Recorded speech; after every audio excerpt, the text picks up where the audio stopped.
Now we're going to set up your 4-needle shader. Your 4-needle shader is 4 needles that will fit into this square tip here, which will allow you to get into very tight areas and still cover a relatively large area of skin. Placing into the machine.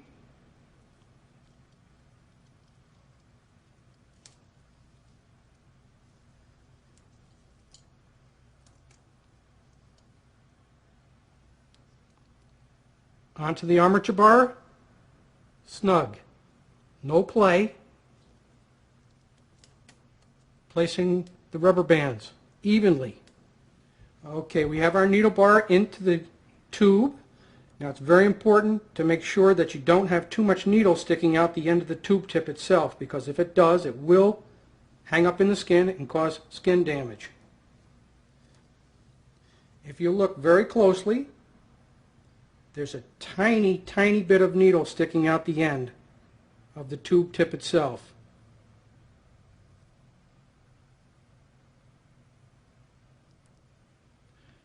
Now we're going to adjust the needle to the bottom of the tube tip itself. It's very important that it sits flat. If it does not sit flat, it will not feed properly, and you will end up with big puddles on the skin. So we're going to look down inside, making sure the needle is flat in the bottom of the tube tip. Okay, then we snug our machine down. I want to point out a very important part here. If you look at the way I'm holding the machine, thumb, finger to the back of the machine, I never touch that front spring. You never want to touch that. We're all ready, set to do some work.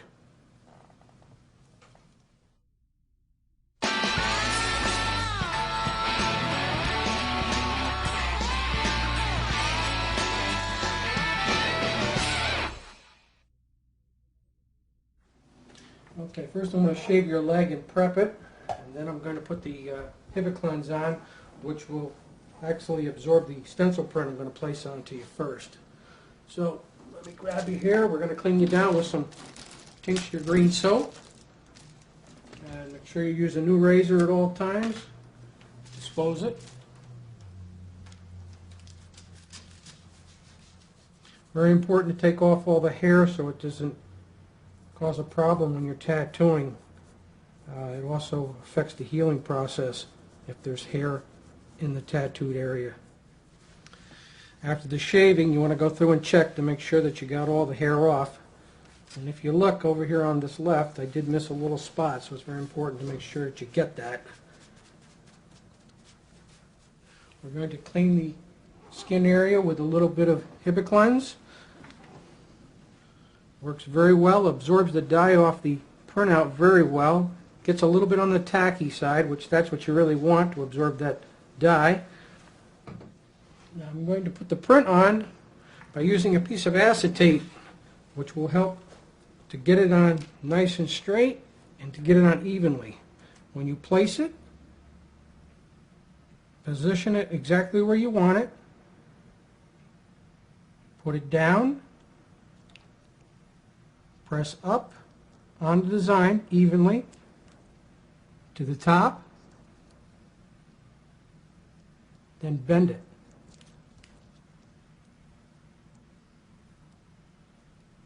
Just hold it on the skin for just a minute and give the dye a chance to get into the skin here. That makes it nice for tattooing. Everything very clear, legible. Okay, Jeff, I'm going to grab the mirror here and I'm going to let you take a look at this before we do this on you. How's the placement, Jeff? Very good. Okay. Okay, with a printout like this, makes it very easy, nice, and clean to do your work. Everything's very clear. You're good to go. Okay, we're going to hook up the clip cord to the tattoo machine itself. We have a binding post on the back area, which it will go into one end, and the other end of the clip cord goes into the bottom of the tattoo machine itself. And as you notice, The clip cord and the machine are covered in plastic to prevent cross-contamination. Keeps it nice and neat and clean. We have our speed set. Now we're going to put our ink into our cap holders. Very important. Use tissue when twisting your tops so you don't contaminate the tops. If you notice the bags are on the bottles at all times, they will be changed at the end too.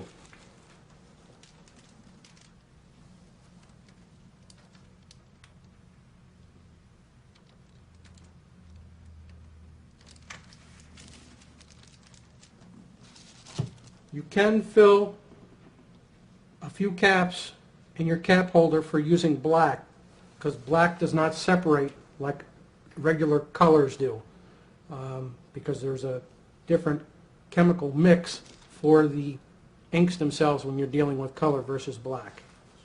I'm going to put a little bit of Vaseline on the top of my hand, which will save me from going back and forth during working time. And I also, before I tattoo, I will place a tiny bit of Vaseline on the skin, because when you're tattooing itself, it helps to keep the ink from running.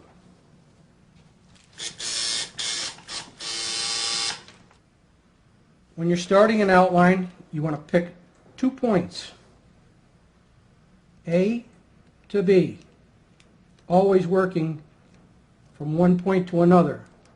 Don't start your tattooing, stop your line, try to pick up again. It's very difficult.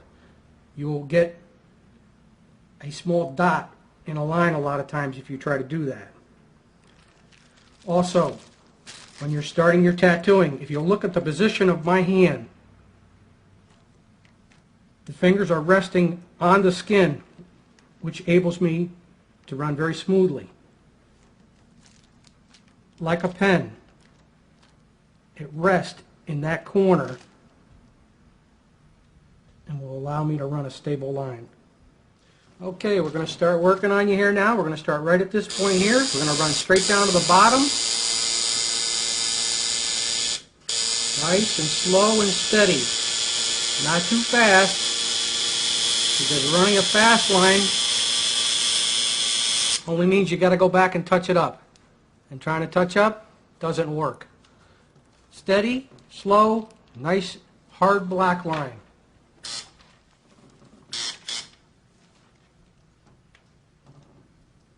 A little bit of Vaseline.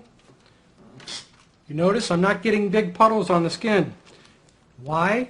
Because the needle's set right, the little bit extra Vaseline I'm using, and being steady.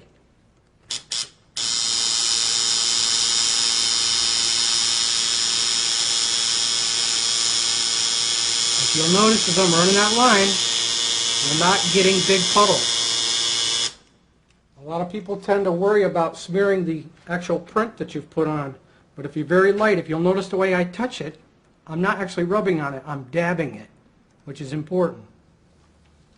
You can do all the rubbing afterwards. After you get that on, you're good to go.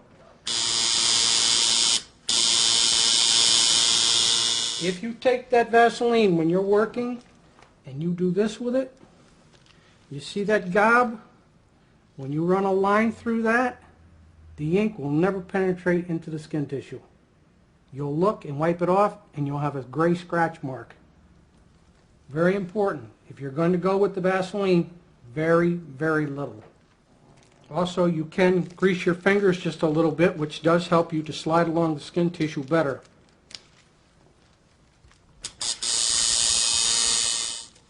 Make sure you're keeping the skin tissue tight. If you look, my forefinger and my thumb, I'm not squeezing like this, because believe it or not, when you're tattooing, if you're squeezing too hard, you're making the tissue too tight, and what happens is you actually end up cutting the tissue. You have to find it something that's comfortable for you. If you'll notice, I'm not squeezing real hard.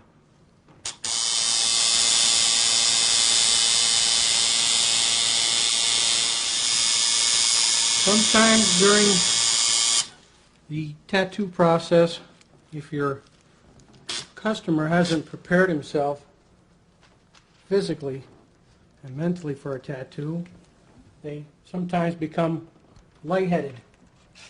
So sometimes you may have to work a little slower, or you may have to take a little break, or you may have to give your customer some water.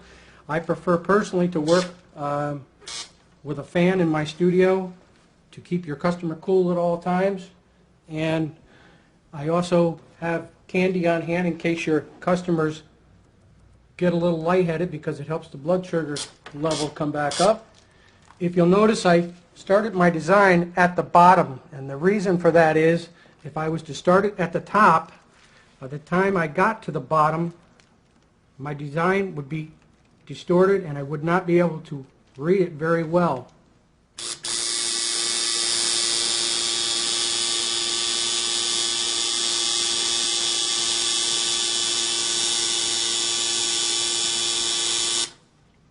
You see the position of my fingers? That's why I say, stay in that position. Get used to doing it one way. If you notice when I'm working, I'm always trying to work this way or this way. If you take your tattoo machine and you're working this way, you're drawing the machine in a backwards motion, and remember, it goes back to making sure the needle is sitting flush in the bottom of the tube. So try to visualize you're actually picking up the needle from the bottom of the tube, and you will get a bad line.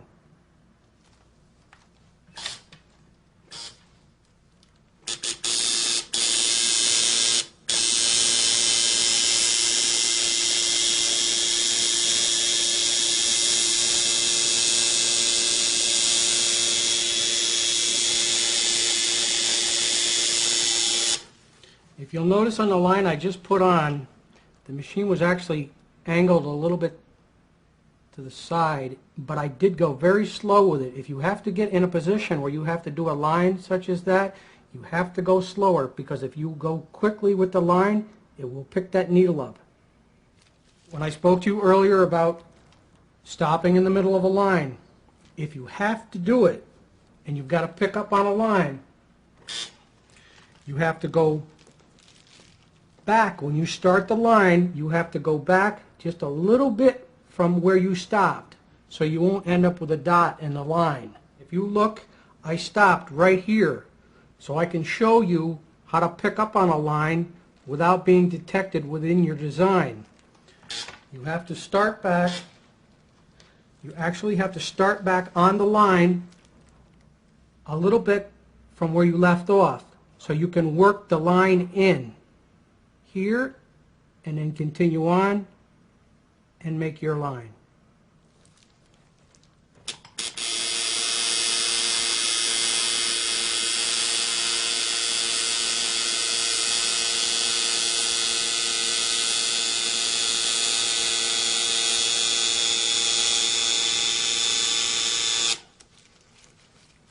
Also, while you're working, very important, make sure that you're working off the points of the needles. You don't want to take this machine and this tube and go onto the skin, because I can tell you, you'll dig a big hole in people and they'll be very unhappy. You have to work off the points of the needles themselves, which the points